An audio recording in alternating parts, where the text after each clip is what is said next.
Thank you very much. Ms. Denver?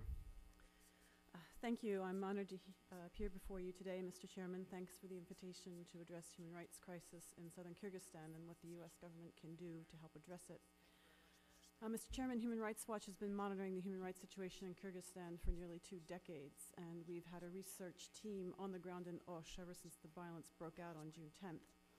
We've documented the massive looting and destruction of civilian property and the widespread acts of violence by Kyrgyz and Uzbek mobs in the city of Osh and in other towns in southern Kyrgyzstan. We've also documented the human rights violations that have taken place in the aftermath of all this mayhem. Mr. Chairman, the mass violence in southern Kyrgyzstan has subsided, but the human rights crisis there continues.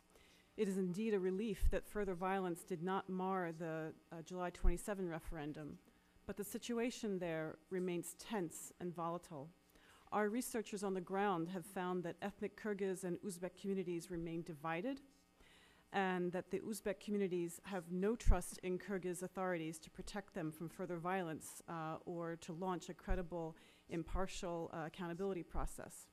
Ethnic Kyrgyz fear going into ethnic Uzbek areas, and ethnic Uzbeks continue to express great fear and anxiety about leaving their neighborhoods. And these anxieties are well grounded because they continue to be the victims of all kinds of assaults. In some cases, Kyrgyz authorities are carrying out search and seizure operations during which they have beaten ethnic Uzbeks or looted their property. And this has further caused more tensions and has exacerbated the divide between the ethnic Uzbek community and the Kyrgyz authorities. My written testimony describes these problems in far greater detail, and it outlines the mob violence, and it raises some questions about the responsibility of Kyrgyz law enforcement and security forces about the role that they played in the violence, either in turning a blind eye to it, and in some cases, in individual cases, raises questions about their possible participation in certain acts. My written testimony also provides detailed recommendations for how to ensure protection for all people living in Kyrgyzstan, and also to ensure a fair and credible and effective accountability process. I'd like to dwell on these recommendations just a little bit here, and I have to say that they are fully consonant with my colleague Jeff Goldstein's. I think that first and foremost, there needs to be an international security force in Kyrgyzstan to ensure protection for the civilian population, to ensure the equitable and safe distribution of humanitarian assistance, to ensure that the reconstruction process takes place in an environment of security, and also to create space so that the reconciliation and mediation efforts that are desperately needed to heal the gap of trust between the two communities and between the Uzbek community and the Kyrgyz government, that gap can be bridged. It's very timely that you're holding this hearing today, because today in Vienna, discussions continue at the Organization for Security and Cooperation in Europe about the deployment of an OSCE police monitoring and an assistance mission. We at Human Rights Watch believe that the proposal for an OSCE mission of 120 police monitors is a good start. We don't think that it is enough. More needs to be done, and moreover, there needs to be more assurance that that this mission will have the resources and ultimately the mandate that it will need to provide real protection for people.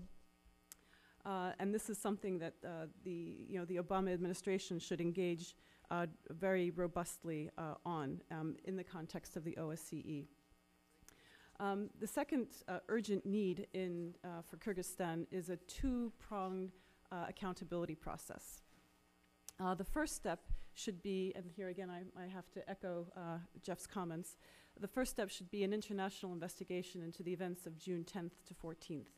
And this investigation would help pave the way for the national investigation that is already underway. It would not supplant the domestic efforts, But unlike the national inquiry, an international investigation could be fielded and completed quickly, and its findings could be of immediate use in formulating strategies to stabilize the situation. Moreover, an international group of experts would be seen by all sides in Kyrgyzstan as both impartial and credible, and the inquiry's findings would be very difficult for any one clan, ethnic group, opposition supporters, or even the interim government to dismiss.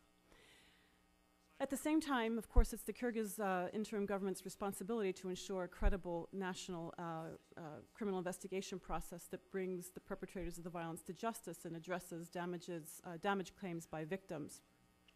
But here again, there needs to be international involvement in this domestic process.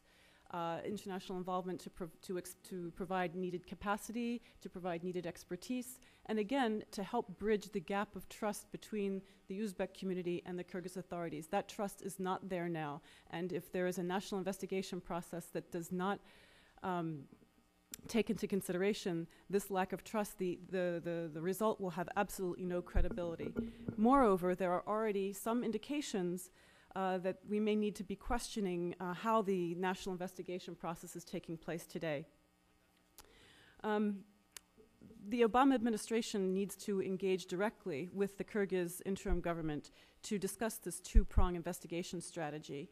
It needs to urge Rosa Otunbayeva to make a request to the Secretary General of the United Nations for an international inquiry.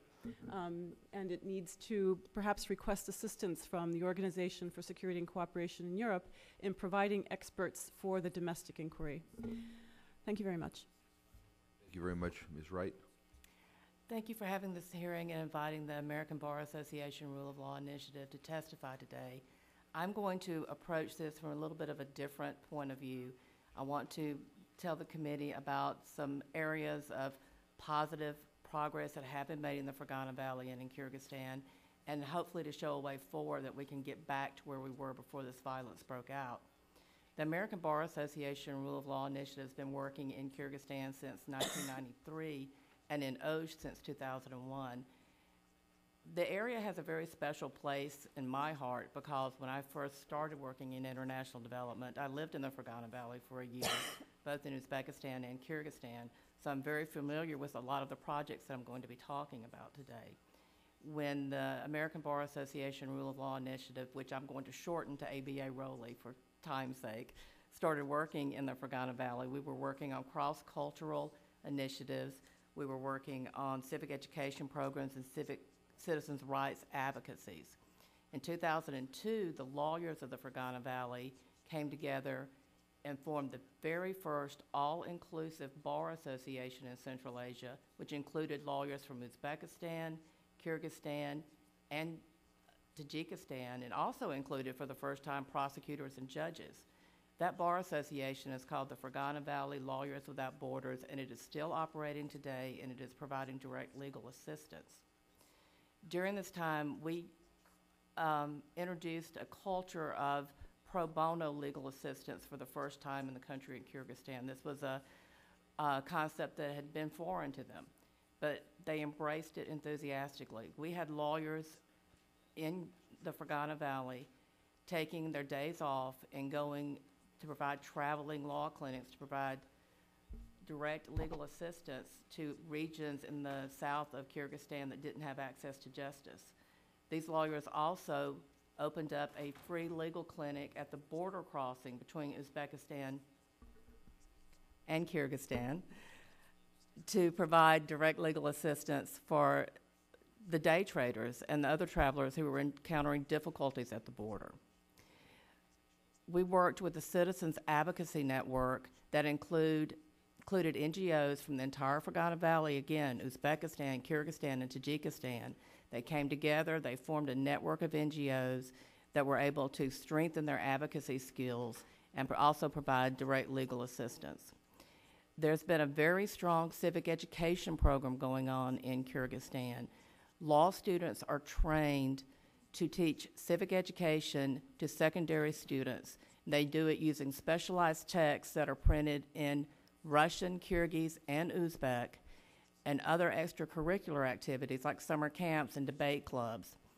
This was also expanded into the religious schools in the Fergana Valley and in other areas of Kyrgyzstan. We taught for the first time in religious schools the civic education that included the laws of Kyrgyzstan and the rights and responsibilities of all Kyrgyz citizens. We brought these kids together, both secondary and religious school students. We brought them together for the first time in these extracurricular activities so they could meet and connect, sometimes for the very first time and the only time. These civic education centers, of which there are 5, are still functioning independently. Currently, we are working with, we're working with the State Department's International Bureau, the Bureau for International Narcotics and Law Enforcement to work with the lawyers in Kyrgyzstan, trying to increase the skills of the defense bar so that when they go into court, they have a level playing field with the prosecution. We're also working on an anti-trafficking program, trying to increase the skills of the judges, prosecutors, and lawyers in Kyrgyzstan so that they have a strong legal response to anti-trafficking. With emergency funding from INL, we're working on the election process. We are training citizens, educating citizens rather, on their rights and obligations under the election code. We are providing a bench book for judges and a guidebook for lawyers so that when complaints and election violations are discovered and filed, they'll know how to the best way to handle it. I think the way forward also with this is that with additional support from the United States, these activities can be expanded and the cross-cultural activities, especially in the Fergana Valley, can be expanded. Civic education can be expanded to other schools in the south part of the region. We can continue to strengthen legal NGOs, and we can continue to provide direct legal access to the citizens of Kyrgyzstan. There is a lot to be accomplished in Kyrgyzstan, but I believe that working on a grassroots level, training local community members in a culture of rule of law so that they understand that the rule of law can be used to settle local disputes and to protect local rights. That rule of law culture can be established with additional steady support from the United States government. This is a generational issue. It takes time. But I believe that with support, the new generation of Kyrgyz citizens can one day live in a stable country that's ruled by rule of law. Thank you. Thank you very much. Ms. McGlinchey. Thank you very much for inviting me to contribute today. I'm a political scientist, so what I'll be doing... Is that any... Okay, is that loud enough? Mine doesn't turn on. Okay, I'm a political scientist, so what I'll be doing is providing analysis and not so much prescription. I'm going to try to explain why I think the June 2010 events happened. And I'll do this in 3 steps. The first thing I'd like to do is point your attention to the fact that what happened in June 2010 is very different than what happened, for example, in Andijan in Uzbekistan in 2005. And this difference is critically important. In Andijan, we had a state committing human rights violations. In Kyrgyzstan last month, we had basically mobs committing human rights violations. And what I'd like to do is provide a brief causality for why I think we have this variation, and more to the point, why the Kyrgyz state is so unstable and thus permits this environment where human rights can be violated by mobs, whereas the Uzbek government is considerably more stable. That'll be the first thing I'd like to do. The second thing I'd like to stress, and I think this is critically important because I haven't seen this very much in the press and in the reporting on the June 2010 events, but I'd like to stress that June 2010 was not inevitable by any stretch of the imagination. Rather, June 2010 was a product of the failure to a large extent of the interim government in Kyrgyzstan. And I'll point to 3 aspects why I believe that's the case. And then in the third section of my comments, I would just like briefly to suggest one policy prescription. And this policy prescription doesn't come out of any kind of, let me back up. This policy prescription comes out of my own causal analysis rather than something that I just believe the United States should do. All right, so these 3 points. Briefly, why is Kyrgyzstan different from Uzbekistan?